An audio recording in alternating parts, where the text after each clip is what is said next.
countywide into the next two counties' attention for the work that we're doing on these mini reefs that are really almost everywhere anymore now on the docks that people have. And Sarasota Bay Estuary did give us a small grant. We've got 150 reefs down in Venice. We have Anna Marie Island, which was the first island to put them in. They not only have about 40, they also have Eckerd College working with them on a weekly basis, looking at the science behind these. So we've created a motto for the project now, calling it Creating Marine Real Estate and Increasing Diversity in Our Waters. That's what we're doing. We're actually creating a habitat for fish and marine life, and we're also creating diversity because of what we're getting back. So just quickly, I just want to, this is just basically some pictures of a map. They'll be in the presentation on the video. What I'm showing you is the fact the Grand Canal is one of the areas, but you can see all the dots on the right-hand side, and that map, that's all the ones we've installed. We've installed in the island. We have about 200. I think it's over 200, but we're still working on the inventory because we've done 4 or 5 installs, and I haven't necessarily got them all in sync yet.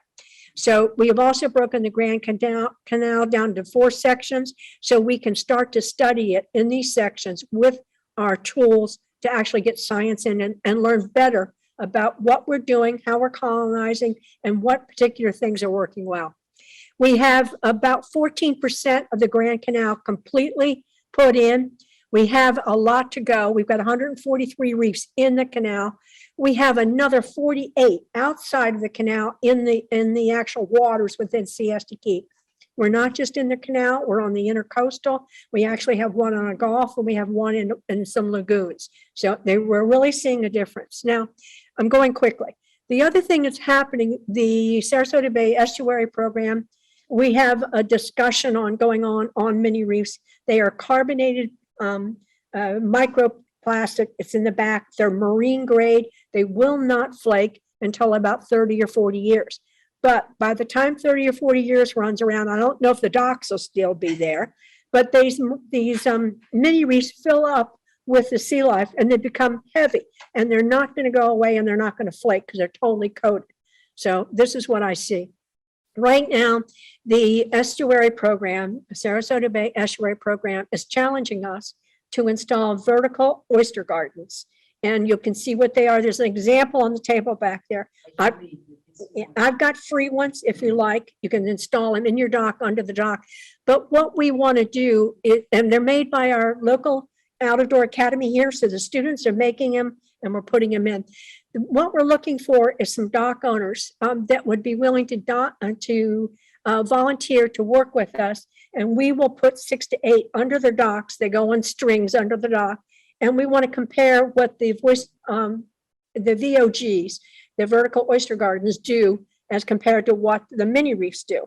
We want to look at the colonization and how quickly and rapidly. So I'd like to get a dock owner or 2 to volunteer, and we'll get the kids to build them so we can get them involved in what we're doing on the water. I think it's really important. Okay, next, we have the neighborhood grant program. These are the houses we have, and this is in a Commonwealth area, 30 houses.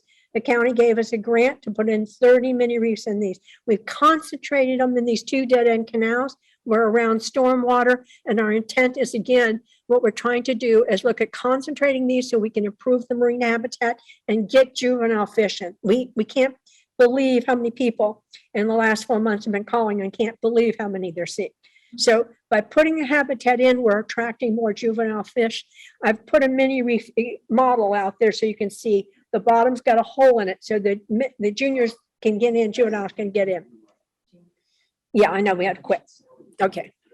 And that's our oxygen level. That's what we got. So in closing, we've worked for 16 months. We've installed about 200 reefs. We've attained 2 grants. This is a journey. It continues to take the partnership with the association, residents, and local government to make it work. So we're creating marine real estate, increasing diversity, and thank you to the Siesta Key Association and the Siesta Key residents. That's it.